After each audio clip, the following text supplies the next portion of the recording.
This is the LowcoSports Lowdown podcast. Here are your hosts, Justin Jarrett and Wes Kerr. Hey, Lowco sports fans, welcome back from the weekend. Crazy to get through Mondays nowadays as a teacher. This was my first Monday as a teacher after a weekend as a baseball coach / dad. So that was a bit of a challenge. I'm running on fumes tonight, Wes. I'm counting on you and Max Arraj when he jumps in later, and our guest tonight, Derrick Smalls Jr., to bring the energy. And we know DJ well. He always brings the energy in every phase of the game. So looking forward to talking with him. But how was your weekend, man? I had a good one. It's sometimes nice to kick back. It's starting to cool down a bit. Some good fall activity, and of course you had another great slate of football that I was a part of. And man, what a game over in Bluffton, Hampton County, putting up a statement victory on Friday night, and then I got to hang around on the rest of the weekend, go for some bike rides outside, watch football, and have some nice time with friends and family. So I'm doing great. I'm sure Max will be here. Max will be along around 10 or so. About the Monday Night Football game tonight, and see big Falcons fan, Maxie. So yeah, he'll be. I'm just looking at Saquon and Hurts for fantasy purposes mostly, unless I could also get a Kyle Pitts miracle if he somehow outscored Robinson by some margin, but I'm not counting on it. But I told you my son Truman is now obsessed with fantasy football. He's got his first fantasy football team. Apparently, so many players are hurt right now. My gosh. Cooper Kupp and Justin Jefferson might be hurt, and Addison was already out, and Pacheco that could derail me in one league, so that could be bad. And the Chiefs are trotting out all kinds of weird potential stand-ins for Pacheco for a while, like Kareem Hunt just bringing ghosts back out of the closet, which is gross, but nonetheless, we're going to talk some football tonight. We'll get into the highlights, include especially those from the Battery Creek game as we talk with DJ here in a bit, and we'll also talk about some cross country. The cross country race went off, the Pink House Invitational, honoring Dana House, her final season as head coach at Bluffton, and we were looking. It was raced on our campus out of Hardyville, so we were kind of looking at the results this morning. Saw Erlon Baker came in strong with second place. Tim Alonzo was there. I've got a little video of the homecoming king, Erlon Baker. Yeah. Oh yeah, Erlon. That's right. Erlon Baker was the homecoming king, and Grace Richardson the homecoming queen. Baker with a 15:41 the next morning after taking homecoming king status, edged by 9 seconds by Joseph Wright from Philip Simmons. Jackson Wright from May River was right behind Erlon in 15:56 in third, and then JD Gilman in fourth. Always a Gilman in the top five. So Lowco showing strong in Wando, James Island, Bishop England. A lot of people were there. It wasn't just Lowco teams.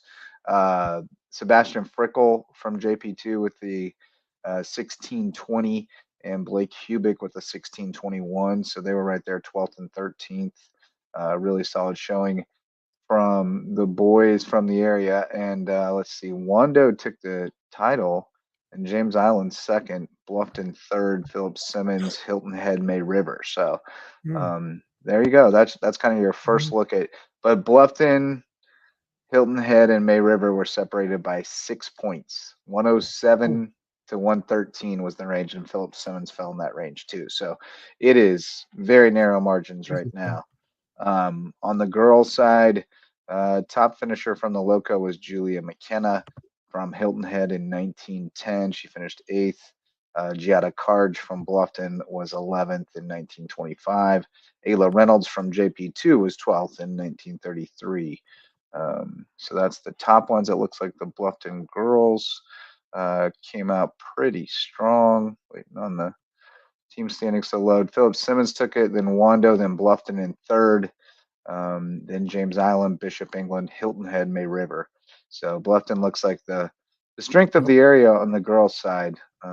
Had good showings, and still a bunch of young kids. They got a senior and 2 juniors, but then the rest are all 8th and 9th. So got a good little Yeah, I program going remember over there. Dana talking about House is gonna yeah. leave a We were talking about in the good past, but standing. yeah, this Bluffton team, they are loaded for the foreseeable future with all those young talented stars. We saw a bit of them last year, but now they're really starting to round the form, and going to be very exciting to see where they go from here. It's definitely see some of the teams that we saw a little lower the totem pole in the past are starting to rise and really compete in this new look region. And of course, Bishop England, they always have a quality squad as well, but it works out well for Bluffton and May River for them to be more competitive this year, in my opinion, Yeah. on the cross country trails. And it's Erlen Baker. What a star that he has been throughout his campaign, throughout the seasons over there at Bluffton, and a great guy. I've been able to talk with him once or twice, and love kids who put in the work, but also are humble and they take academics seriously, perform in the classroom, and then they know how to get it done out there when it matters, late in the year and throughout the season. But yeah, cross country getting the full swing, and awesome to have a big time event right here in the Low Country to see the top teams compete, and then some other squads as well. So the Pink House Invitational, Larry Kimball, what a job that he does to help orchestrate events like these, and other people in the running community as well, because we have a lot of people who dedicate so much time to making sure these kids find the opportunities that they need to continue to grow and thrive, both in the classroom but also in terms of athletics. And you can't have an event without organizers, with people who volunteer, and yeah, so Amen. yeah. So we appreciate that, and yeah, hoping to see a lot more. When I was a cross country, we used to have a couple meets. I don't think it's a thing anymore, but we had Honeyhorn. Honeyhorn, and that was a Yeah. lot of fun That because was it was great. basically a whole meet for us. Like, we didn't have to travel at all. It was right. There were meets out there all the time, and they used to have them out of Oldfield too, Yeah. which was a Yep. cool course. But yeah, Honeyhorn was great. Yeah. I love that Sergeant Jasper and Hardyville campus is kind of becoming like the home course sort of for the Yeah. Low Country in a way, because it is a really good track. Because obviously Larry Kimball's been honing it for years, trying to get it just how he wants it, and he's got it. He's got it now. Got it mapped out the way he likes it. So they'll be back on that track in October 11th and 12th, I think. On the 11th is the high school divisions, and then on the 12th is the college division of the Sandshark Invitational. So that's going to be a big time race on both fronts. So it'll be great. I got a lot of nice compliments from people who were like, "Hey, I was on your campus this weekend. It was awesome." I was like, "Yeah, we're just getting started. We got like big plans to dress the place up." So it's cool. It's good stuff out there. I think I recruited a cross country runner today. 6'5" basketball player who told me that Recruiting he the was telling me hallways. about his workouts, and he said, "Yeah, Yeah. I go run 3 miles every day after school." And I said, "Dude, why are you not on the cross country team? That's literally the job. Go run 3 miles after school." And I was like, "What's your fastest mile you ever ran?" And he's like, "Oh, like 5:30." And I was like, what's how long does it take you to run 3 miles? And he said, "I don't know, like 17, 18 minutes." And I was like, "And you're just like jogging? You're not like pushing yourself?" And he's like, "No, just like training." I was like, "Yeah, so how fast you think you could run if you were racing people?" And he's like, "Oh." I was like, "Dude, come on." So I think he's getting a physical tomorrow. And now I'm going to Nice. walk him down to Coach Francis and hand him off. I'm absolutely recruiting the hallways. I'm Yes. practicing what I preach. Um, Here's another little news story from the weekend. May River Sharks women's golf. You won't believe it, but they won a tournament. They won the 2024 Style No Driver stop Tournament there. of Champions at True Blue. That was a big time event, Yeah. as we previewed, knocking off all the usual suspects, Durham and Yep. Chesney, but some new ones too. Durham Academy in there, Hilton and Prep in there as well, but did not show very well, which makes me think maybe they don't have their full lineup right now or something. Um, but although they also are Wilkie-less, right, for the first time, so Right. that could be part of it too. May River with that 625 though, flirted with the 300, 307, and they got a big, nice Yeah. flag. Nice. Yeah, for There we sure. go. Got the metal bite. Claire was fifth overall at 5 over. Robin Zatror 10th. Haley in 12th. Ava in 19th. So the depth really coming through. You're seeing those younger players starting to put up even better scores than they were early on. So, going to be great to see how it Yeah. unfolds with them and Hilton Head. I think it's going to be fun. Yeah. But we will start getting on with the show here and shout out our presenting sponsor of the show and our all-star sponsor for Loco Sports, Mickelson Law Firm, our original sponsors. They've been with us since 2017 when we got this thing off the ground, and still with us today, our biggest supporters. The Mickelson team can help you with all your legal needs here in Bluffton, and they are also the official real estate closing attorney of Loco Sports and the presenting sponsor of our Hilton Head Christian Academy coverage. We love Mickelson Law Firm, and we hope you will call on them when you have legal needs. Hope you don't have any legal needs, but if you do, call on Mickelson Law Firm. Although many legal needs are just regular and run-of-the-mill legal needs, nothing to be upset about. But our guest tonight is a friend of Loco for sure. We've been talking to this dude on the sidelines for a number of years now and watching him develop. And I remember when he was a little skinny, speedy wide receiver out on the edge. I got a great photo of him. I should probably pull it up and see how tiny he was back then, because now he's a truck, but he still moves. So we got from Battery Creek. As soon as he gets his setup straight over there, we'll get him in here. But Derrick Smalls Jr., DJ, what's going on, man? What's up? What's up? Y'all straight now? I saw you trying to get it just right, but man, it's been fun. Like I said before I brought you in, it's been so fun to watch you grow up, like literally physically grow up, but also, just mature from. I remember when you were a freshman and a sophomore, and freshmen like getting sparing playing time, and now you're the big guy and trying to carry the load over there. But just kind of reflect on your career at Battery Creek. It's been up and down, but it certainly feels like you are kind of one of the high points right now with the chance to really compete in this region.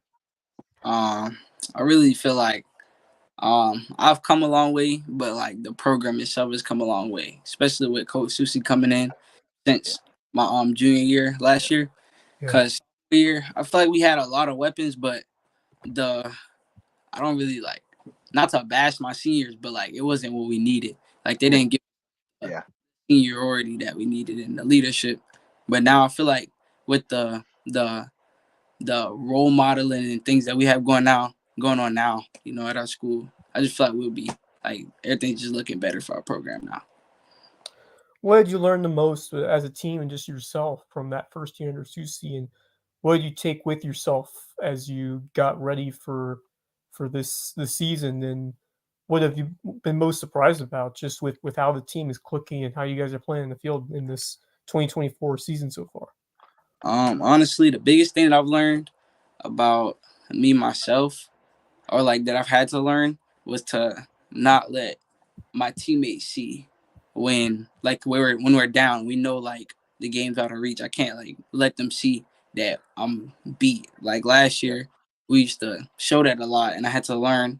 And because Coach used to preach body language, he always preached. Yes. So because It I always matters. the Yep. younger always looking, and the coach is always looking. So I just have to. I be having to pick myself up so that I can keep our team up. And the biggest surprise, honestly, is like the chemistry that we got on the team. On like we haven't like the problems that we had last year, like off field problems were just, it was like locker room problems. It was just crazy. Yeah. Now Yeah. like we don't have to deal with any of that. I feel like the team is like really bonded together since then. Yeah, and that definitely starts at the top. And you've mentioned a couple of times now the things that Coach Susie has instilled. And I think sometimes people look at just the win-loss record, and last year you guys didn't win one in his first year, and people are quick to go, oh, well, they messed up, they hired the wrong guy, but man, you could see last year what was building and what he was about, and now you're starting to see it in action. And, whether you guys win 5 more games or no more games this season, I think the progress is pretty clear. And it sounds to me like a lot of it is just changing the mindset and the mentality. And I saw you're using "turn the tide" as the hashtag right now. Is that kind of the new rallying cry to kind of change the mindset and be a new creek? Turn the tide, change the mindset, change the culture that is like built around Battery Creek and its athletics. Amen to that. Tell me more about just Coach Susie and what he's instilled in you guys. And I love Coach Susie, man. But he gets on us all the time, but he always tells us that he loves us. But he holds us accountable for everything. Yep. He's not gonna show favoritism to nobody. He's not gonna let anybody get by with anything just because I'm scoring a lot of touchdowns or getting a lot of yards for him. No matter what it is, we all gonna be held to the same standard. And he's making us, letting us know that he's gonna.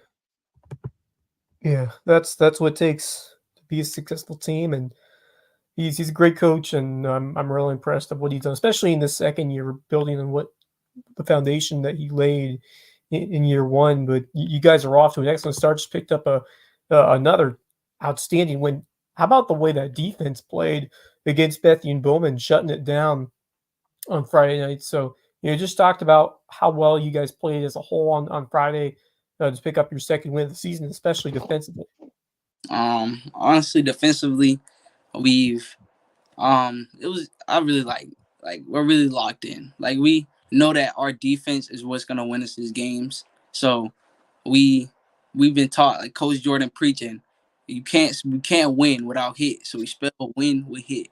No matter what it is, we got to get to the ball. We got to fly around and be who we are, because we're not gonna be the biggest or the strongest. So we got to fly around and rally to the ball and just be disciplined. That's our biggest thing, is be disciplined. You got a lot of guys playing both ways? Yes, sir. A lot. Yeah. Most everybody. So best 11, both sides. I love that though. And you're playing special teams. I mean, you've made a huge impact this year in special teams, and I'm going to go ahead and start rolling your huddle clips that you cut for the first 4 games here for people to check out while we're talking with you. Because you got some eye-popping highlights so far this season, but you want to play at the next level, and that's no secret. I mean, if you go look at your bio on Twitter, that's the goal. What's your sales pitch? What do you feel like you bring? What level do you feel like you fit at? What do you feel like you bring? Who needs to come and see you? I can play at any level. I don't care what it is. I don't care about my size. I don't care about, my mindset is just different. I'm gonna always bring in energy, and I'm gonna always try to be the best role model I can be. Even if you're older than me, I'm gonna always be I'm gonna be myself and always try to just bring a better locker room presence. Lead by example. Yeah, that's a great quality to have. Look at that. How cool is That's it a dime by Chase, yeah. though. Woo. Kirk Cousins. But yeah, going back to your leadership, what does that? How important is it to be as an upper class and be a leader and be a guy who can set the tone for your team, someone who can relay the messages from your coach and use that to strengthen everybody in your group. So as you get older, as you get to your last stretch as a Battery Creek Dolphin, just tell me how that important is, setting an example for the rest of your team. I feel like it's that's the biggest thing that I want to leave with. If I don't care, if I don't leave with getting a scholarship to any school to play at the next level, if we don't win the most games, if we don't beat anybody else, the one thing that I leave with is knowing that I left the program in a better spot than I came in with. I want the kids, the people younger than me, to be able to be like, dang, Derrick, he wasn't gonna let that slide. I can't let that slide. I gotta step up and show them kids that are coming up from 8th, 7th grade how this program is gonna be run. We can't let it fall down.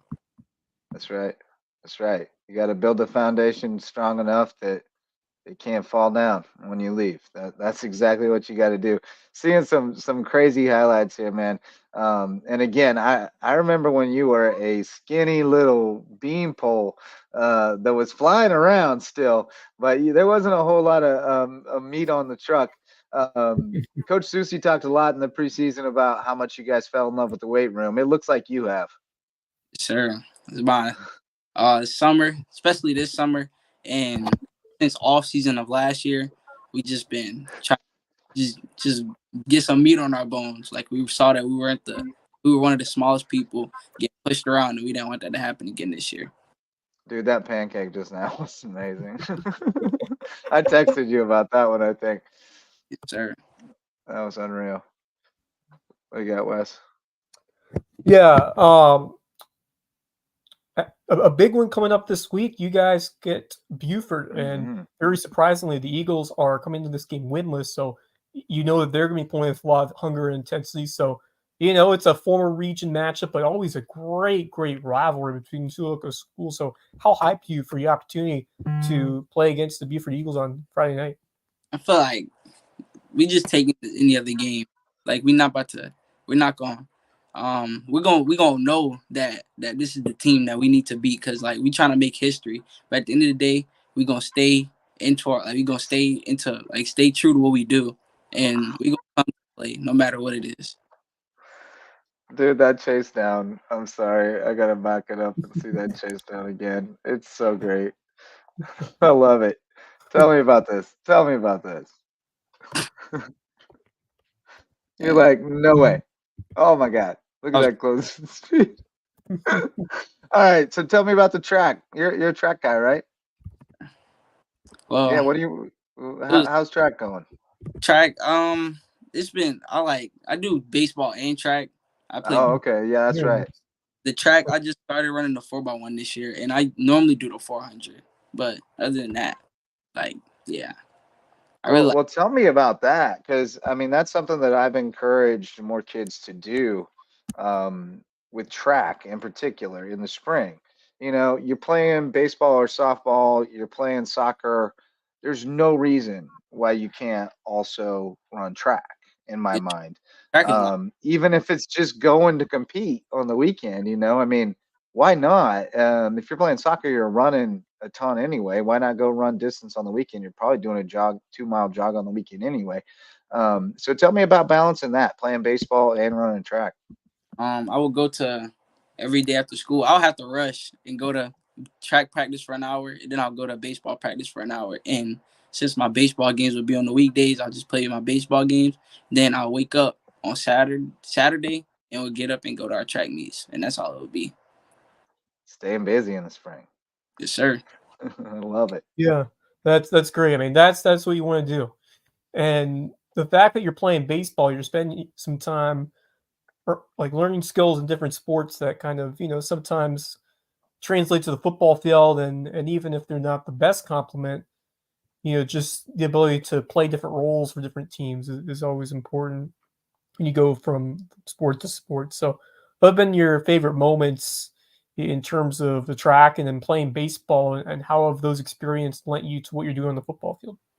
I would say my best experience was learning how to do the 4x1 because I freshman and sophomore year I just did 400 800 work because I was like one of the only kids with like a good stamina but would keep it at a high pace.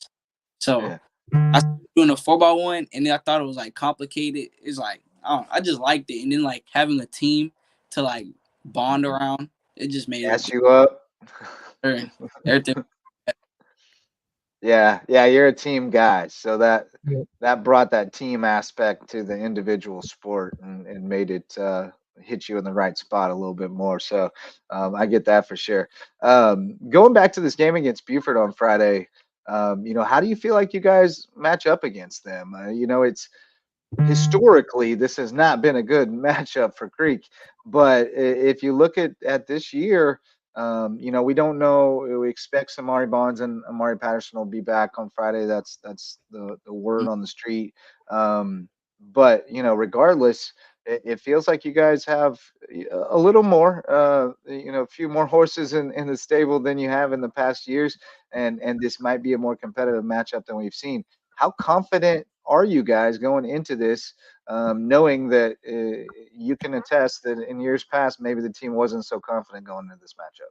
I'm very confident going into this because even no matter who's coming back, I know that my DBs, we like to call ourselves the Fantastic Four. Nobody getting past us. Like, it's just that. Like, I'm not worried about nobody passing the ball on us. And we got our linebackers coming downhill. And I'm very confident about this game. And our offense, if our boys up front come to play, we have a good game to watch.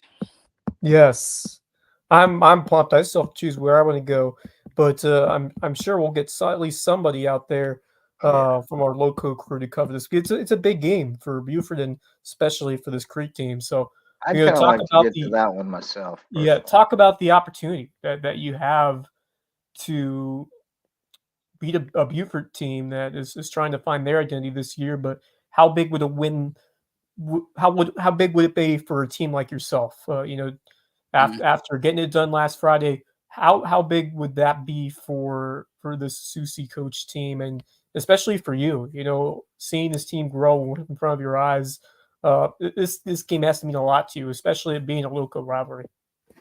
I feel like it would be if we were to pull this off, or when we pull this off, I feel like it's just gonna be a big mark in history and show everybody like that this is the time that Battery Creek is actually just flipping things around.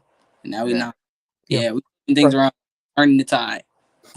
We'll look back and it'll be like that was the night. That was the night everything changed. I love it, man. I love the way you caught yourself there too. If we can, no, when we pull this off, I love it. Manifest it. Yes. But no, I think I'm gonna have to check that one out. I haven't seen either of y'all yet this season, so it makes sense for me to get over to Creek for that one on Friday night. But I forgot what I was going to ask you. I had something, and then I had to make a joke, and I lost it. But no, man. I guess just shout out some of the guys. You mentioned the guys up front. Some young guys have been contributing. Eddie Hayward and Nigel Fripp have stepped up and done some good damage. So just tell us about the boys that are leading the way over there. And start off with my guy Chase. He's my main man right there. He always gonna get it done. He's a leader, isn't he? He's a leader, a friend, like all of that. Like you need somebody like him. He's a great quarterback. And having Tawan and Jamari and Tony on my backside with me is just all of them. Because Tony didn't play with us. That's the rest of the Fantastic Four? Sir, okay. Jamari really not spoken about because he doesn't really make plays, but he doesn't let nothing get past him. Like he had a pick six against Bethune-Bowman. I forgot about that, honestly. He had a pick six against Bethune-Bowman. And Tony didn't play with us last year. But like I love them boys. And then our boys up front, Big DJ, Alex, one of our small center. He's the hardest working person I ever met, honestly. For him to be so small, like he doesn't care who he has to block. Whatever coach tells him to do, he's gonna do it. And I just love that. And then having Michael, our sophomore linebacker out there, it's great. Yeah, man. It's coming. Yep. It's coming. I've been hearing y'all talking about your JV for a couple of years, so I knew some of those guys were coming along. And then they're playing some good middle school football across Beaufort too. So there's always more guys coming. Get in there, Wes. Do you have something queued up? Yeah. Well, kind of like what you're talking about, the energy has to be after a win like that in dominant fashion that you produced on Friday. Just the energy has to be really vibrant and exciting within this team, which is something we haven't seen all the time at Creek. So, how special is it like right now? How well the team is playing and how this team is bought in under Coach Susie? Honestly, I love the atmosphere we have going right now as a team.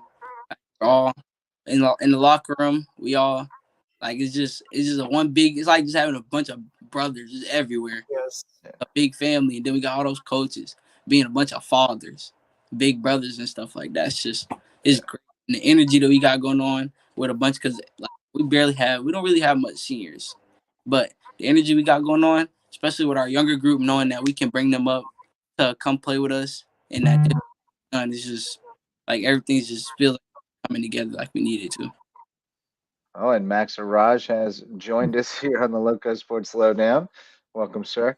Talking with Derrick Smalls Jr. from Battery Creek, going into a big game on Friday against Beaufort, and it's at home. And speaking of that energy, I mean the facility upgrade there has really, in my mind, done wonders for the game day atmosphere.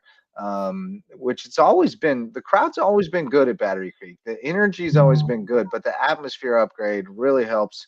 And that band, man, I know Yeah. that band has to get you hyped. When you hear them start playing Past the Peas when you're out there, that's got to give you a little juice.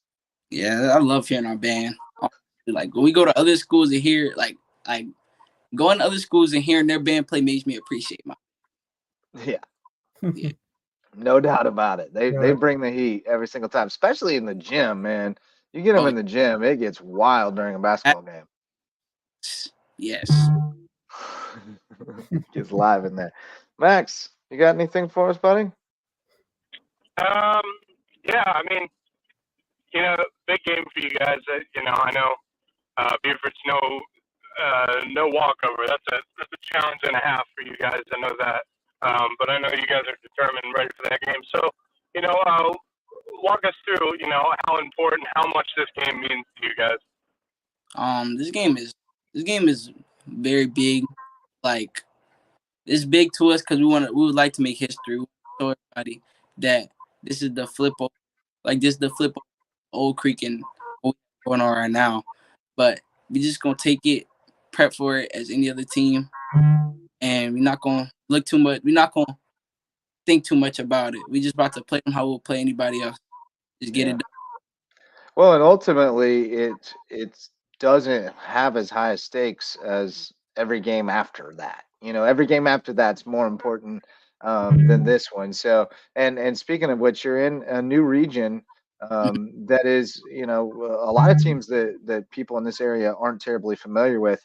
Orangeburg Wilkinson's off to a 4-0 start, but they've had a bunch of close games. I think everybody's kind of waiting to see what's going to happen there. Same with North Charleston, 3-1, but the schedule's not super impressive. So, you go on down the line, and Oceanside's underachieving a little bit right now too. And you start looking at it and going, man, Hanahan's 1-3.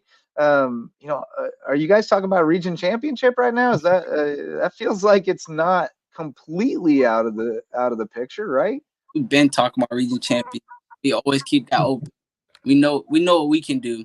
So we just feel like as long as if we all come, whenever we come together and play the best football that we all can play, discipline, and just listen to what our coach tells us to do, we can beat anybody, in my opinion. Love it. Love it.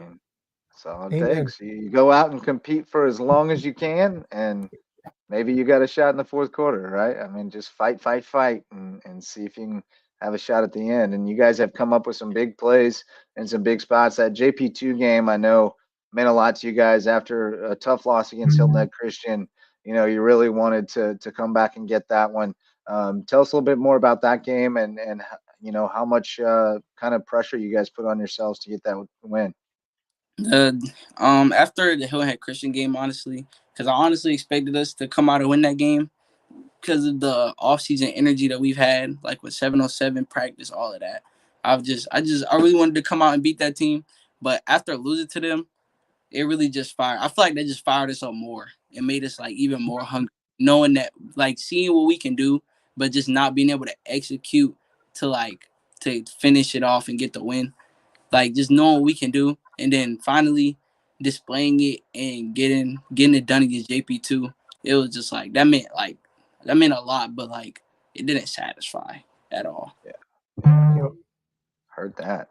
Well, hey man, we're keeping you up late on a school night, and I know you got a busy schedule, as we've noted. You never have a day off. You're playing something No days all year off. round and training when you're not. So we'll let you get some rest and catch up on the homework and all that stuff. But thanks a lot for hanging out with us tonight and for entertaining us all these years, both on the field and on the sidelines. We always have a good laugh together on the sidelines too. Sure. Thank you for having me. Yeah, man. We'll talk to you real soon. All right. Y'all have a good one. Yeah, you too. That's Derrick Smalls Jr. from Battery Creek. Love that kid. He's a great kid, and another terrific interview. Another kid who is picking up what coach is putting down, and putting it back out to his teammates and leading by example. I love that he noted how he's really gone to work on his body language and bought into that, because that's a big thing for me. Yep. Especially if the guys look to you as a leader, they're going to follow you. And if you put your head down and give up, they are going to put their head down and give up, guaranteed. If you keep your head up and fight, they're probably going to follow you into battle. So if you view yourself as a leader, or whether you view yourself as a leader or not, if your teammates look at you as a leader, you gotta watch that stuff, because and it goes for coaches too. I mean, when your body language goes south, so does your team's attitude. So something I have to be mindful of, because I get in my feelings a little bit when it's not going our way, but I try to be mindful of it.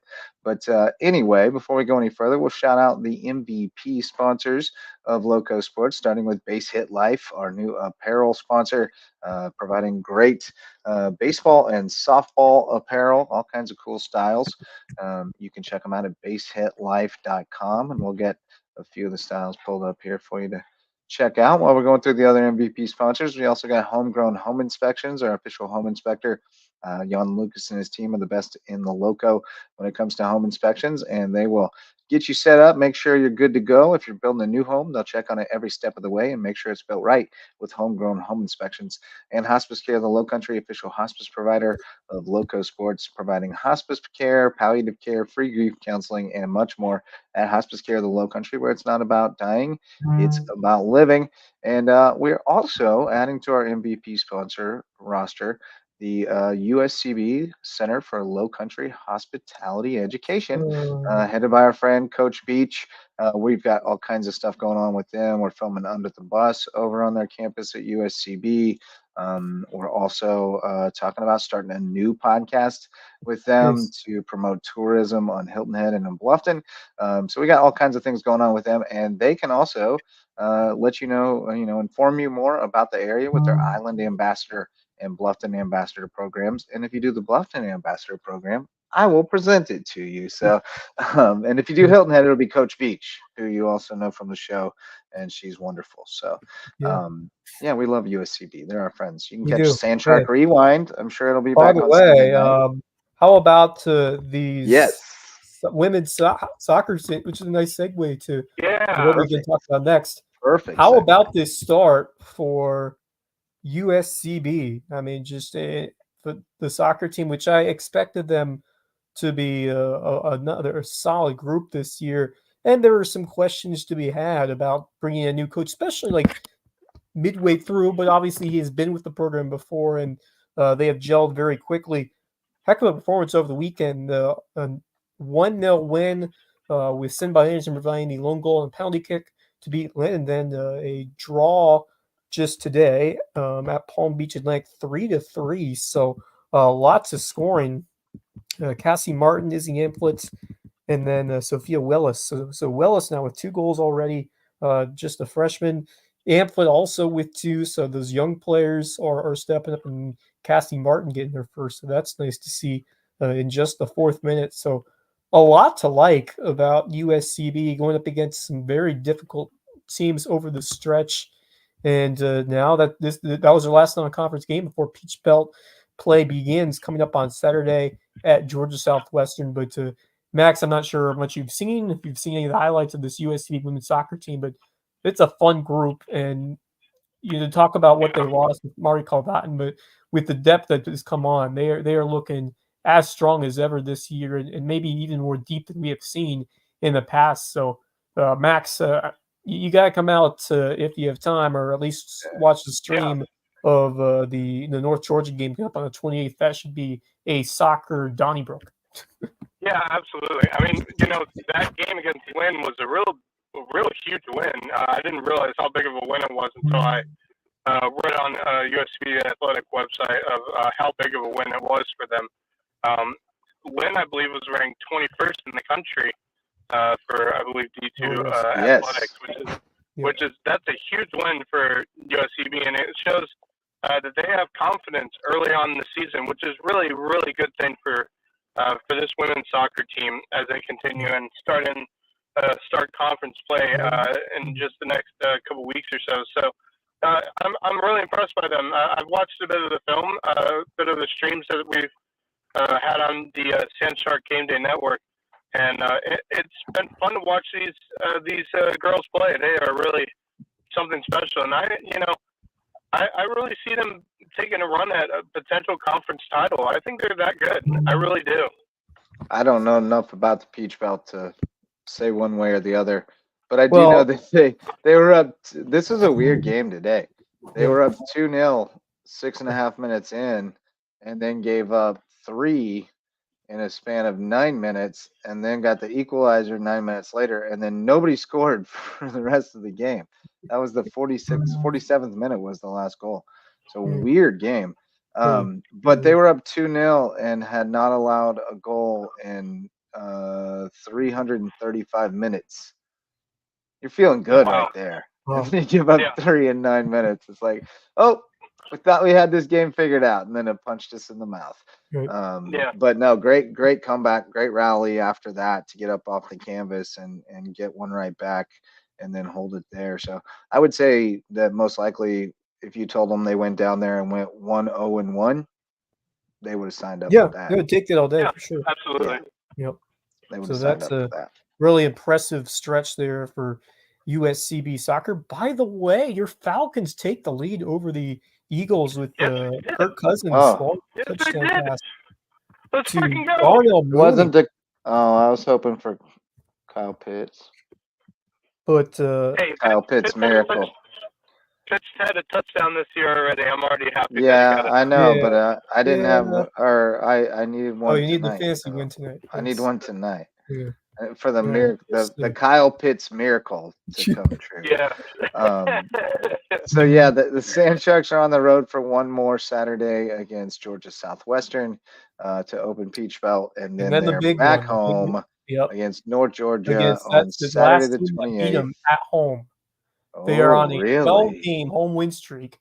They have not lost since the end of the 2022 home season, and that loss was to North Georgia. They will play them again. So that is a game. Yeah, that's one to circle. So if you're around, get over to Finland Field. Come on, ladies, it's payback time. Let's go. 28th, 2 p.m. If you can't get there, if you're watching college football or whatever, pull up Wes on the live stream on the laptop and watch that. And then they'll have another home game October 1st on a Tuesday. It's a pink out at 2 p.m. against South Carolina State. Well, D1 foil from up the road. So that's cool. Hey, Maxie, how you doing? Hey. I'm doing good. Finally. Yeah. But so I think we've dispensed with most of the biggest news, non-football related from the weekend, talking about the cross country and the USCB soccer and the May River golf team winning again. So I think we get to watch some football highlights now. And we will make them presented by our varsity sponsors. DDS Web Design builds, hosts, and maintains websites for businesses and nonprofits to get results. So find them at ddshhi.com if you need help there. Parker Law Group, serving legal needs across Colleton, Hampton, and Jasper counties, and helping us shine a light on more deserving teams and student athletes out in the outer Lowco, the rural Lowco. Dr. Ambrose Coles, our official chiropractor of LowcoSports. He's at Rooted Living Wellness in Bluffton, and I need to go see him so I can get feeling right, mind, body, and spirit, because hotel beds, no bueno. And Reverence Wrestling Club, official wrestling sponsor of LowcoSports, presenting sponsor of the Lowco Grind. You can take your skills on the mat to the next level at Reverence Wrestling Club. Let's get to some highlights, boys. We'll start with Wes's highlights from, I think, what we all considered the game of the week. Lived up to the hype in a way, but in a weird, it backed into living up to the hype. Kind of Hampton lived up to the hype. Let's put it that way. They certainly did. Really did. Jalen Singletary most certainly lived up to the hype. 149 yards on 15 carries, 2 touchdowns, and 2 pick sixes. 2 picks six. There's one of them. Pick I sixes. should play this back. I like picks six. It's more I don't fun. know what the exact You know, term is. the worst part about that I don't was think there is that- one. I want to play back the audio on this so you guys can hear Wes on this pick six though.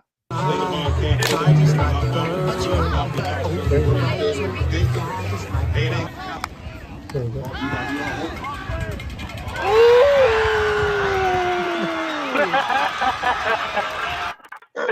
Oh, that's right there. Dude, I love it. Can I just say the worst part for McCarthy was both of those pick sixes were on screen passes. We're basically on either a screen pass or a slant. Like it was So like they're reading it and jumping it. I mean, Well, like, he'll learn it was from that. Right. Yeah, You know, he'll which learn is from smart.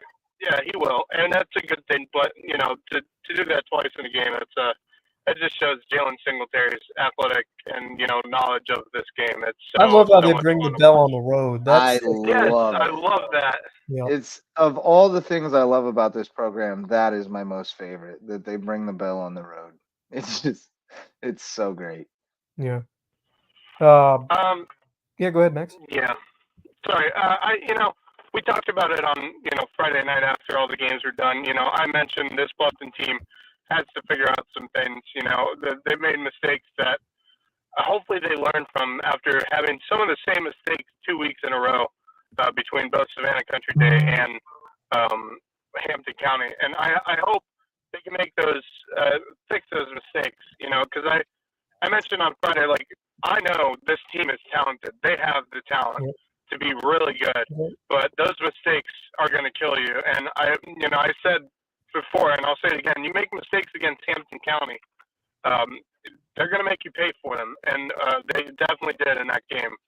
And I think Bluffton doesn't have an easy game coming up on Friday. Lucy Beckham's not a team to mess with, so they're at home on another challenging game coming up on Friday. And, they need to fix those mistakes. They need to win, I think, on this Friday. I know it's not a region game. It doesn't count towards your region record. But I think if they want to get back on the right track, I think this would be the game to do it. Yeah, they definitely like to get some good vibes going again before region. You don't want to go in on a 3-game losing streak. That's not fun. Yeah, right. We got the first look at JP2 and Hilton Head Christian Academy, part 1 on Friday night. Warriors looking sharp. I like the kits. They're nice. Yeah, those are cool. I like Warriors jerseys. They're nice. But those jerseys are clean. I love those all white jerseys for Hilton Head Christian. No, they look a little dingy. What? No. No, I'm just kidding. The meeting of the captains. I'm waiting for Hilton Head Christian to have like a navy blue helmet. I want a navy blue helmet from Hilton Head That was a Christian. good run out, actually. Let's get the run out. You gotta love a good run out. Yeah. Oh, they always do it well over there in the cage. Yeah. Hilton Head Christian Well, Academy. this was at JP2. It was at JP2, but they bring it at on the City Hall. cage on the road. Oh, they yeah. bring that cage on the road for sure. And Here here come the Golden Warriors. the Warriors. Man, fight. There are some Warriors among them for sure. There just aren't enough. Yeah, there are. But I mean, 21-0 after the first quarter was just that kind of just wrote the story for that game. Yeah. It's unfortunate because the worst part is JP2's got to play them again, which I hope by that time around JP2 has some more confidence. They had some success early.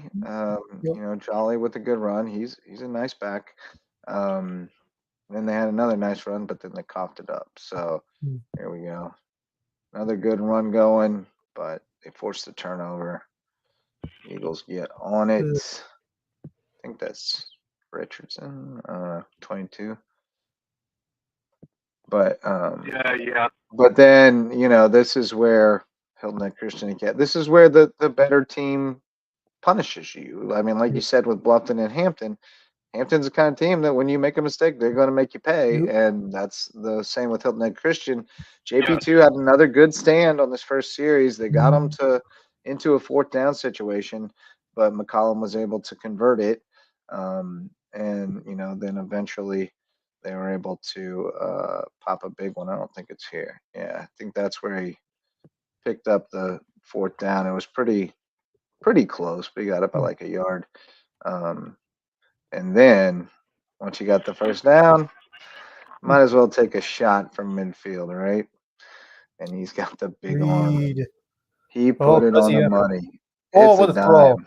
It's Oh. a dime. Yes. It's a dime. Right on Harry Cunningham. Wow. Harry had the 2 touchdowns I got on film, but Joey Halp was really the big guy receiving. Yep. Yeah. He had a couple TDs and over 100 You know what? yards. You know, Reed's really coming into his own. I mean, you know, the first couple games he was really relying on his run game, but when he finally figured out that passing game, my God, it's so tough to stop him. It is so tough to stop him. Dude's a monster on both sides. Well, I mean, he does a good job of taking what's there. You say he relies on his run game, but I think it's more just he's Well, I think he was being cautious because he didn't want to force anything. Yeah, and I agree. he's Like starting to that understand a little bit better where he can throw it in there and where that he game, needs to tuck it and run. Agreed. Yeah, that first game against Porter Goud, I think it kind of showed he was hesitating a little bit on throwing. He was being very cautious with his throwing, but his run game was 100% there, and Porter Goud wasn't really able to find ways to stop him on the run game. That was the one thing I liked out of the Chris Academy during that first game of the season was that. What do y'all got here? They said touchdown. I've watched it 100 times, and I cannot tell if he possesses it long enough. I don't know. I can't. I don't have conclusive. I don't have conclusive evidence. I know, but like you got to finish the catch, right? Right. Like, I don't know if he's established control in the end zone with 2 feet down, then it's a touchdown. But I don't know if the two, like I don't know if it was like NFL instant replay. It might there would be a hard look, but it would be inconclusive from my right. Probably so the call on the play on the call stands. On the field stands. Touchdown.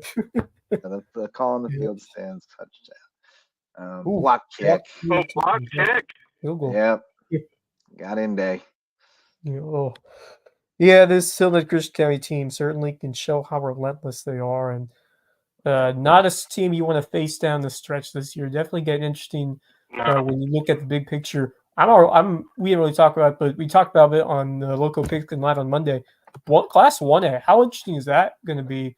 Especially with how the other teams in the opposite region did, like Dorchester being Patrick Henry. That was a little bit of a surprise. And then Williamsburg over Thomas Hayward, which is, I think, a little bit of a surprise as well. Just because I agree. I think that was Hayward to win that one. Yeah, I was expecting Hayward to win that one. I think everyone was kind of expecting Hayward to win that one. I mean, but I had it as a close game, but I thought they'd win at home. Yeah, I was a little shocked by how that game went, but not surprised. I know with Nick Robinson going out, that definitely impacted things. But I also think that Williamsburg team has always had strong football programs for the last few years or so. There was a time when they played Christian Academy. There was a time when they whooped Christian Academy. Yeah, and it's that's a good football program, and I think for a good while now they've been a really good football program. So I was expecting a close game, but I also thought Hayward at home, that atmosphere is going to be tough to win in. But they also whipped Colleton Prep in a championship game, right? Yes, they did. Yeah. Yes, and look, I think we have a bit more of an answer towards that Skeeza 1A. Those two regions going up against each other. I think some answers have come around, but also some questions were raised. I think it's going to be a dang fight all the way through the bracket. Yeah, I don't think anyone's safe. I think there's enough teams that are about the same that it's going to be wild, and a lot of it's going to have to do with who avoids injuries. Because again, in Skeeza 1A, if you lose one guy, he kind of counts as 3. And if you lose like Michael Tucker Mathis, for example, like your season's as the kids say, what's that? As the kids say, you're cooked. You're cooked. Absolutely. You're cooked. Carleton County looked kind of cooked after 3 games, but they ain't cooked no more because they got to play stall, baby. Yeah, well, It's a get-right we game are. if ever there's been one. Yeah, We are talking stall, man. I mean, Yeah, well, yeah. Here let's see much needed for Adam Kinlock, which the team you can't discount when it comes to region play, because look, I remember when Hilton had came in. I agree. Well, they I mean, beat just them. watch these highlights, man. You'll see they got some They dudes. have When they talent there. execute, Cam No Grayson doubt can about fly. that. I feel so bad for stall, man. Not fantastic effort on defense, but I feel awful for stall. I really do. I feel like I'm almost shocked that they're a 5A school. It's kind of, or are they a 3A school? I can't remember. No, they're 5A. It's going to be. And it's oh. But here's something to look at.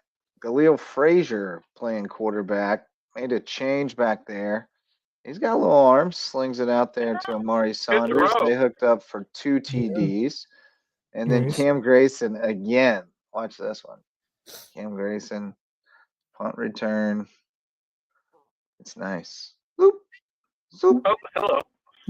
Zoop. Zoop. Oh my God. Zoop. Goodbye. Yeah. It's pretty fun. It's pretty fun. Oh, and then man. Xavion Green. This is one of the biggest, baddest looking dudes in the Loco. I'll tell you right now. 85. Big man. I don't know what Stall's doing there. I don't know why you're throwing that backwards. But Xavion scooped it and Xavion scored. And then you got Travarius Frazier, who's listed as a tight end, but he's lined up in the backfield. And he can he's gone. He can scoot. Oh, made a diving effort. I love the effort, ball. Could not catch it. Speaking of which, that was where we had that sad memories at that stadium, where Hampton lost in the Lower State Finals last year. Yep. That's right. I was in DC watching Beaufort Sound. But yeah, Khalil Frazier gives them has shown them a little juice on offense. So all is not lost in Colleton. They got the get right game. And who do they get this week?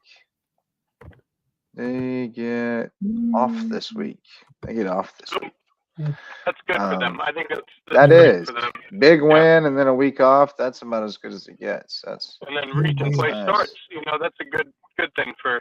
I think it's a good thing. Well, they got one more on the 27th against Stratford. And Stratford is down a little. They're 1-3. They've played great competition though.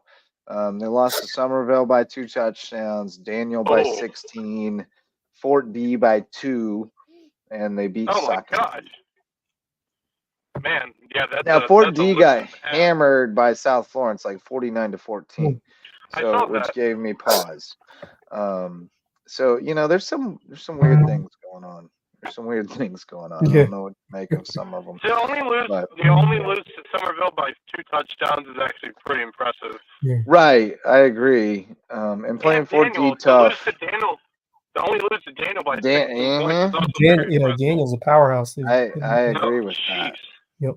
Yeah. That's a spooky team. Very. Let's see what else we got. The May River Brooklyn Casey clips. And check those out. Sharks. I'm interested to see where May River moves up to in 4A. Yeah. I don't know how much higher they go just yet. Yeah, it always depends on who. They were sitting at where, 6, right? Above them. They were 6, yeah.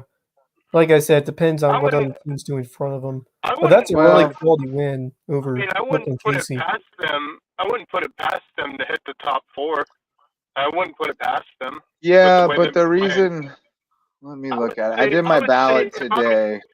And here's the thing. If I'm honest, I'd say they stay at 6, but I wouldn't put it past them to crack possibly the top 5. I have them at 6. I had West Side, which is the clear number 1, I think. Yeah. And then I have Daniel, Camden. I have Richland Northeast at 4. They're 4-0. They're putting up points like crazy again. I have South Point at 5, May River at 6. South Point has 2 losses, but they're 2 touchdowns to Northwestern and 1 point to Spartanburg, and those are good losses for sure, because Northwestern is trucking people. So they trucked South Florence 48-7. So I think South Point's still a really good team, and I just think Rock Hill football's a little different than in other places. Then I got Seneca, which is also 4-0 at 7. Then South Florence, just because they had a couple of bad blowout losses. They were still Somerville and Northwestern, but they didn't keep it competitive. But then they hammered Fort D, so I don't know what to do with them. And then AC Flora is 3-1 with a blowout loss to Chapin, but good one against Christchurch. And then Crestwood is another weird one because they're 2-2, but they lost by 4 to Richland Northeast, and they lost by 21 to Sumter, which is top 3 in 5A.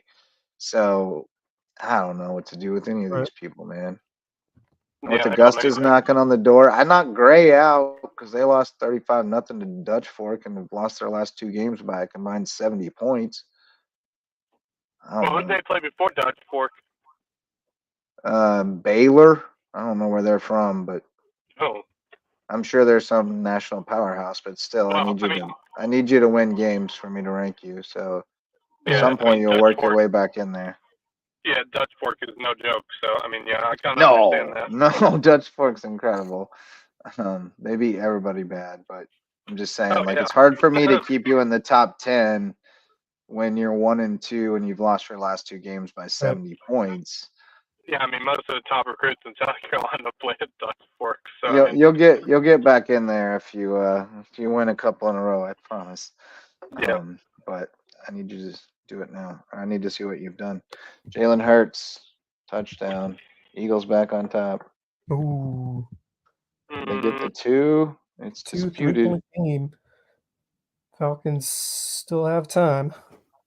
Did he say? Did they get the 2? It'd only be a field goal. I believe they did. No, I think he's short. They can review it. They didn't give it to him initially. They're definitely going to review it, but I think he's short. 1 point game. Second effort. Got it. It was good. He dipped under and got it across the goal line. That was a great play. So only a field goal? That's not terrible. Oh, yeah, still very much in play. If only you had Harrison Butker.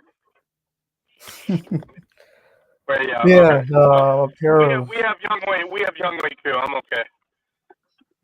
Yeah, I do love him actually. I like him a lot more than Harrison Butker, if I'm being honest. And to add insult to injury to everything that happened in Carolina, he was originally he was drafted by the Panthers, or he was in the organization.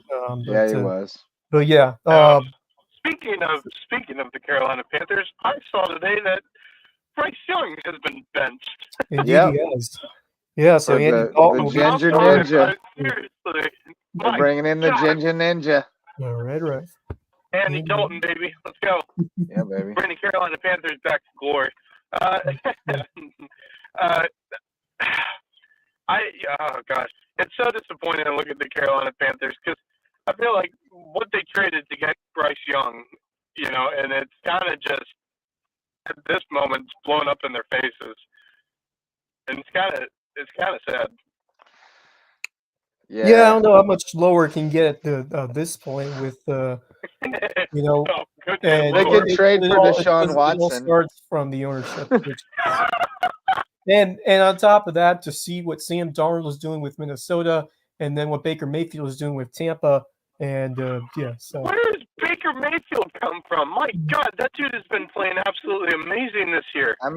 He came on last year. He was pretty solid last year. He was really solid. He did good work last year, but I wasn't expecting when he, this season I didn't know what to expect out of him. Well, he's been great. I think a lot of quarterbacks would look pretty good if they had Mike Evans and Chris Godwin lining up on either side of the field. But Chris Godwin scored 20-something points in fantasy this week. So. And then you have Justin Jefferson over in Minnesota, so not bad. Yeah, that I gotta have. He But got a little dinged up this weekend. can I say this? Sam The New Darnold's Orleans- putting up numbers Yeah, too. that's what I said. Yeah, he Yeah, is. He's been Sammy great. D. Can I just say this? The New Orleans Saints. Oh my God. I'm kind of Torched scared them. right now. If Yeah. you're a Falcons fan, you're a little scared right now because you just watched your rival beat the Cowboys 44-19. Oh, What got into Alvin Kamara? He in was Jerry vintage. will himself. Yeah. Don't know. He What was in the world has vintage. gotten into that team? Oh my Lord! It's scary. I'm a little scared of the New Orleans Saints right now, man. I'm a little scared of them. Yeah. My gosh. Yeah. I mean, you blow Yeah, out the Panthers, but that's fair I didn't enough. But then see you that blow out coming, the man. Cowboys. Not really. Derek Carr. Derek Carr. Yeah, obviously it was Kamara. Obviously held back in yeah. Las Vegas Yeah.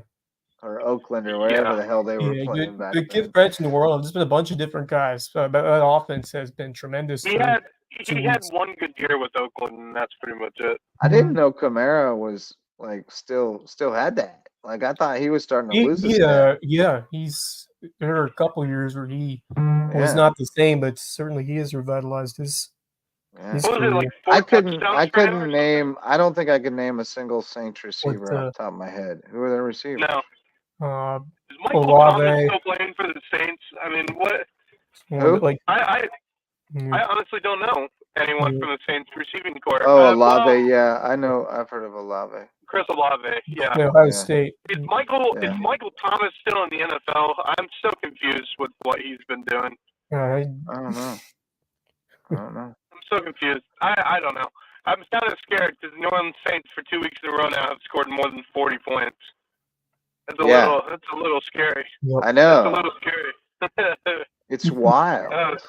It is really crazy because I don't know, outside of Chris Olave and Alvin Kamara, and surprisingly Derek Carr, I don't know anyone else on that team.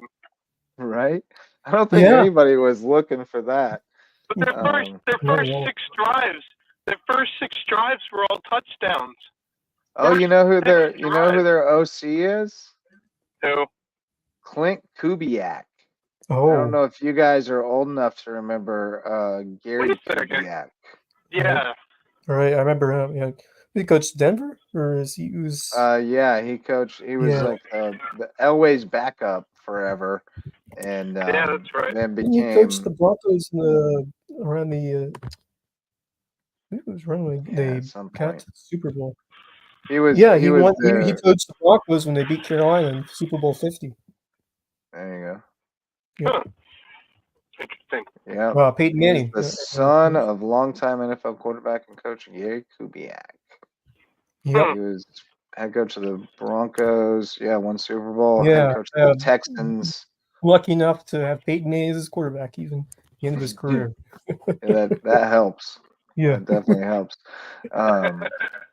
But yeah, I'm trying to look at who their leaders are, because obviously Derek Carr. Kamara in terms of run game. Honestly, don't Obviously know Kamara. They have Jamal Williams now too. Oh, Taysom Hill. Taysom Hill. Swiss that Army guy's. knife. Yeah, he's. Rashid Shaheed. That dude was playing lights out against the Dallas Cowboys. Yeah, he's on fire. Fire. And then they have I could be making up these names and you wouldn't know it. Foster Moreau and Juwan Johnson. Foster Moreau. I'm telling you, that could be a made up name. You wouldn't even know it. From Panthers. Jericho Cotchery. I just remember Will Ferrell doing it as George W. Bush. Oh my God!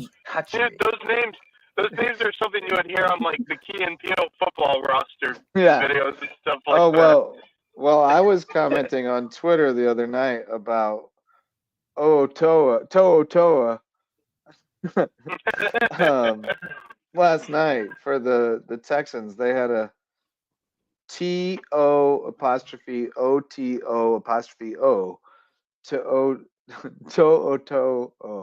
to but then my buddy hit me with a reminder of Fuamatu Ma'afala. Remember him? For no. the he played for He played for the Oh, my Lord. Steelers. Yeah, that's right. And I will take you back in time here in just a second. There we go. Oh, yeah. I'm going to take you back in time to Matu. I can't even say it. Matu Matafala. Here we Some weird go. names, man. You ready for this? This is a blast from the past. We're bringing up some real names from the past right here. Oh, Hopefully Lord. we don't get banned for this. Here we go. 2nd and goal. Touchdown. Funny name. My God. Matuma Afala touchdown. You got a Tommy Maddox. Had Troy Polamalu. Yeah. Oh yeah. Yeah. Look at that. He would have been. Yeah. Yeah. That is hype. Yeah, the Steelers So had some teams in they were 2000s. That was their first lead of the game. There's Tommy Maddox, XFL star Tommy Maddox. You guys remember that? The XFL? First time? The original XFL, yeah. Matuma Afala. But we still have another great name to still appear, and another great remembering a guy other than Bill Cowher. You're going to see one of the smilingest receivers in NFL history here in a minute. You know what I'm talking about? I'm trying to think. You wait so long for it. I don't care for the Steelers now, but man, I really like this team. There he is, Hines Ward. Oh, Ward, yeah. And Antoine Randall L. Yep. To Hines Ward. Man, I love me some Antoine Randall L. Had a great career. It was years in Washington as well. My God, that team was so stacked back in the day. I forgot how good that team was. Oh yeah, bro, that was my team on the first Madden game I bought, which I believe was Madden 98. My God. Or Madden 90. It might have been Madden 99. The first one I had on PlayStation when I bought my PlayStation. I just remember how crazy good Michael Vick was when he was with the Falcons that 1 year. Yeah. Don't remind me. Don't remind me. Phenomenally good. Michael Vick, who once did a clinic in Hardyville for for our man Patman, Amari Patterson's pops. Yeah.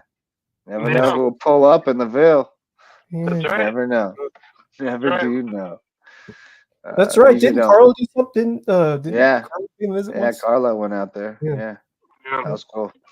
Well, hey, the Lowco Booster Club, they support us, so you should support them if you can. Court Lifestyle Pros, Daniel and Debbie Court, are Lowco natives with Charter One Realty who want to bring you home to Hilton Head Island.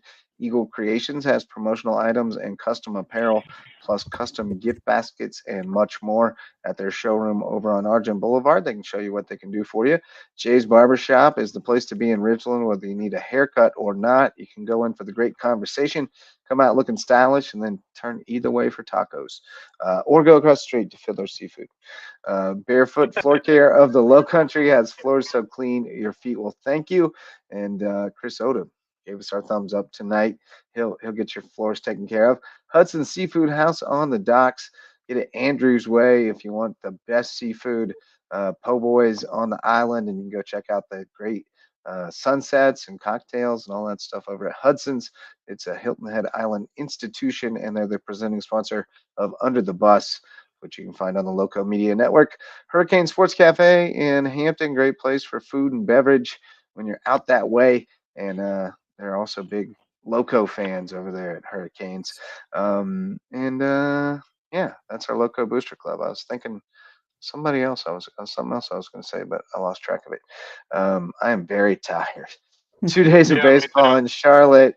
Got home late last night. Had to teach the churn today. Tried to get in a nap this afternoon, but my phone was ringing off the hook, so it just didn't happen. So I'm running out of fumes, boys. Yeah. But I have some parting thoughts. Yeah, I was going to offer you a parting thought.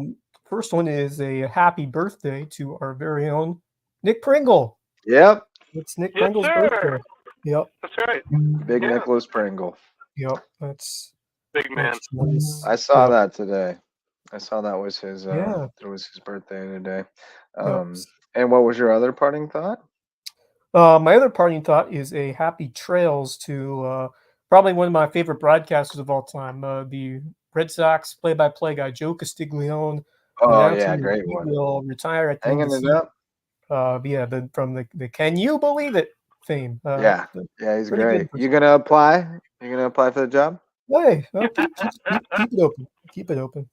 Keep it open. Yeah, man. I think you should throw your name in there. Yeah. See what happens. Keep your options open. Yeah. But yeah, I mean, certainly one of the best. Boston's had a couple of great ones come throughout the years. But Joe Castig was one of the best. So yeah, definitely hope it has a great, well-earned retirement. But yeah, certainly we have seen a lot of recent figures retire in the past from the baseball landscape. Obviously, Vincent Scully, Vince Scully, rest in peace. But I remember a lot of people were commemorating him when he it was many years ago, but when he hung up the mic, I just remember that being a sad. He's the first one that I remember like knowing his voice, like, and you'd hear him. Oh man, when he came on, it was just like it was poetry to me to listen to that guy. And then I mean, Harry Carey was like the one for me because I was a Cubs fan and he was on every day, and he was the boisterous one who hung out and sang "Take Me Out to the Ball Game" and everything. But listening to Vin Scully call a World Series game, that call, the Gibson home run is just unreal. Oh, yeah. Just unreal. John Miller is phenomenal too. He was the face of sports broadcasting for decades. I mean, he really was. And there wasn't anyone better than Vin Scully. Nah, he was the best. I just love the way he would just kind of meander through a story that would last through the whole half inning. And if he didn't finish it up by the end, he'd pick it up in the bottom half. And just that cadence was just so sing-songy and just so peaceful. And you could hear the sounds of the game in the silence as he kind of dragged things out. And I loved the way he called the game. It was just beautiful, beautiful stuff, especially on the radio. I mean, baseball on the radio is unmatched for me. I love baseball 100%. on the radio. Yeah, I love it because I can literally see the things happening if they describe it well. Because I've seen almost everything that can happen, and I know if they describe it right, I know exactly what it looks like. So I love that. And basketball is way harder. Oh, it's so much more difficult. Basketball on the radio has to be the hardest. Like Mike Kelly at Mizzou just blew my mind with how I was able to see the ball move around the floor because of the way he described it. Yeah. But he was so good at describing where they were on the floor and how the ball was moving that you could like see it happening. Maybe not everybody could, but I definitely could. I was definitely locked into it. But all right, Max, you got a parting thought? No, not for tonight. I think I covered kind of my parting thoughts on Friday. I mean, I'm still thinking about what Boston can do to, get back on the back in the winning column, and then Hillman Christian Academy's got a huge test this week out in Columbia at Hammond, so that should be an interesting to see what Hillman Christian Academy can do against a team that I'm sure is bigger, stronger, and faster than they are, and I'm intrigued to see how they can hold up against Hammond, and then they come back home and face Pinewood Prep. So it's going to be two grueling games coming up for Hillman Christian Academy, and I want to see how they can fare these next 2 weeks against two schools that one's very much so better than they are, and then another one that is a battle for potentially the region title. So two very huge games for Hillman Christian Academy coming up. Yeah, it'll be interesting to see that juxtaposition. Like that can work in your favor or against you. Like I love the idea of getting the stress test right before Right. the huge game. Right. As long as you get out of it healthy. Like if you get a That's the couple thing. guys dinged up and Right. they can't play next week, then that's a problem. So it'll be interesting to see how that game goes. If they stay in it and have a battle, or if they maybe get out of it early and keep some guys healthy. I just don't know what that's going to look like, but it's going to be Yeah. very interesting to Yep. see how they compete against that, that level of competition, and to see, hopefully they get out of it healthy. Because I Right. think if they do, it could be beneficial to kind of know what they need to go to work on before Pinewood. Yep. It'll also put it on, if Hammond exposes them on film, Right. then that's not great either. So I don't know. It's a weird dynamic with like a stress test game, one game Right. before the biggest game of your season, ostensibly. So we'll see how Right. that goes. But no, it's a pretty good schedule next week. I think I got to check out Beaufort Creek because again, I just haven't seen either one in person yet. Right. So I'll Yeah. probably try that. But Hampton I Hilton think Head is really, really interesting. Can Wes, I Hampton think that's run your through game, them buddy. again? Yeah, I think that's Right. yours. I agree. Beckham at Bluffton, Philip Simmons I at think Whale that will be my Branch, game. I think that's going to be my game, the Beckham Beckham Bluffton. Bluffton game. Yep. Yeah, it's a Yeah. pretty good one. Conway Christian at Cross Schools. Don't sleep on that one. I might start out there and Somebody's then gonna head over to Bluffton. win. I might start out there, Somebody's see how the game gonna goes. win. I'm excited for Undebated. somebody. I'm excited for whoever wins that game, man. Like Yeah. I am already preemptively pumped for whoever wins that game because it's gonna be huge. Somebody's getting a dub. But yeah, Yes. man, it's always fun talking with you guys. We'll do it again tomorrow night. We'll have the Loco Sports Lowdown 9:30 p.m. We'll see if we can get a good guest. I also want us three of us to unveil each of us our Loco power rankings. Ooh, that sounds fun. Stack them all up. Yeah. Ooh. Skis at high What, school both league private combined? and public? No, let's go high school league and skis is separate. Okay. Sure. But Sure. let's stack them all up, top to bottom, just for fun. Yeah. Okay. Nice. Yeah, man. Sounds good to me. Do it. Let's do All it. right, let's do it. All right, boys. Well, that'll do it for tonight. Thanks to Derrick Smalls for joining us. Great to talk with him. Great to watch him play football, baseball, basketball, run track. True multi-sport athlete and student athlete. He's good in the class too. I hope somebody takes a chance on him because he loves to play the game and he's going to contribute to somebody somewhere. So hope it works out for him. But thanks as well to our sponsors, especially the OGs, Mickelson Law Firm, our all-star sponsors, presenting sponsor of the Loco Sports Lowdown. And thanks to you for showing up to listen or watch. We'll be back tomorrow night. And I'll see you tomorrow on Loco, last night in the Loco on WHHI. Get you caught up on stuff going on. Y'all already know it if you watch this show because I'm going to tell them about the cross country and the golf. So, and the USCB soccer. So you already saw it. You're ahead of the Also, big cross country meet coming up this Saturday too for Hillmet High School in May River. They're out at Lake Murray for a big Ooh, yeah. cross country meet. So shout out to those guys. Hopefully they do well on that. Right on. All right, boys. Well, that'll do it for tonight. Join us again tomorrow night for Max Arraj and Wes Kerr. I'm Justin Jarrett. Till next time, go Loco. The Loco Sports Lowdown podcast is a production of Loco Media LLC and LowcoSports.com, an independent media outlet providing grassroots local sports coverage in the South Carolina Lowcountry. We are sustained by community support from sponsors and patrons like you. Get in the game with a monthly pledge of $1 or more at patreon.com/LowcoSports to keep us going and growing. Go Loco!